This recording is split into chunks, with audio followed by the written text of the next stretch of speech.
7வது கோரிக்கை, பணியிடத்து விபத்து மரண உதவித்தொகை தொழிலாளர் வர்க்கம் அனைவருக்கும்.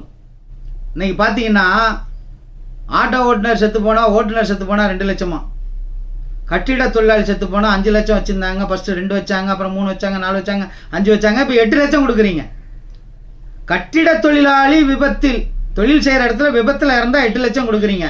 ஆனால் ஒரு கடை தொழிலாளி செத்தா 1,4 லட்சம் தரீங்க. இது எந்த வகை நியாயம்? கட்டிட தொழிலாளி 7 மணி நேரம் உழைக்கிறாப்புல, நான் அவங்களுக்கு குறைங்கன்னு சொல்லலை, எல்லோருக்கும் 10 லட்சமா கொடுங்க. பணியிடத்து விபத்து மரண தொகை அனைத்து தொழிலாளருக்கும் 10 லட்சமா கொடுங்க, உயர்த்தின்னு தான் கேட்குறோம். ஒரு தொழிலாளிக்கு 1,4 லட்சமா. இப்போ ஒரு கோழி கறிக்கடை, அந்த கோழி கறிக்கடையில் ஒரு தோழர் கோழியெல்லாம் போட்டு அந்த மிஷினில் சுத்தம் பண்ணுறார். அந்த டைமில் சாக்கடிச்சு இறந்து போகிறார். நான் இதெல்லாம் கண்ணில் பார்த்தது, அனுபவத்தை சொல்கிறேன், கற்பனை பண்ணி கதை சொல்லலை, ராமாயணம் மாதிரி கதை சொல்லலை, சரியா? மகாபாரதம் மாதிரி கதை சொல்லலை, நான் நடந்த நிகழ்வை சொல்கிறேன். அந்த தோழர் சாக்கடிச்சு இறந்துட்டார்.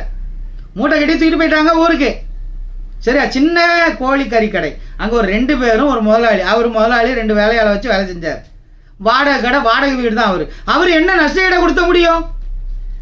அந்த முதலாளி மட்டும் என்ன நஷ்ட ஈடை கொடுத்துட முடியும்? காலத்துக்கு அந்த குடும்பத்துக்கு என்ன செய்ய முடியும்? அரசு தான் செய்யணும். 8 லட்ச ரூபா தர்றீங்கல்ல, கட்டிட தொழிலாளிக்கு 8 லட்ச ரூபா தர்றீங்கல்ல, ஏன் கடை தொழிலாளிக்கு 1,4 லட்சம்? கடை தொழிலாளிக்கு வேணும், சம உரிமை வேணும், நீதி ஒரே நீதியா இருக்கணும், உரிமை ஒரே உரிமையா இருக்கணும். கட்டிட தொழிலாளருக்கு கேட்குறாங்க, 30 வருஷமா கேட்க ஆள் இருக்கு, ஸ்ட்ராங்கா சங்கம் இருக்கு, அதனால கொடுக்குறீங்க.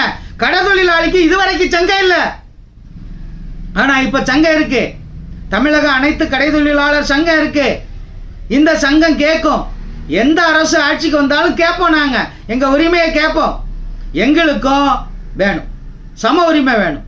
எல்லா தொழிலாளருக்கும் பணியிடத்து விபத்து மரண தொகை 10 லட்சமா வேணும்.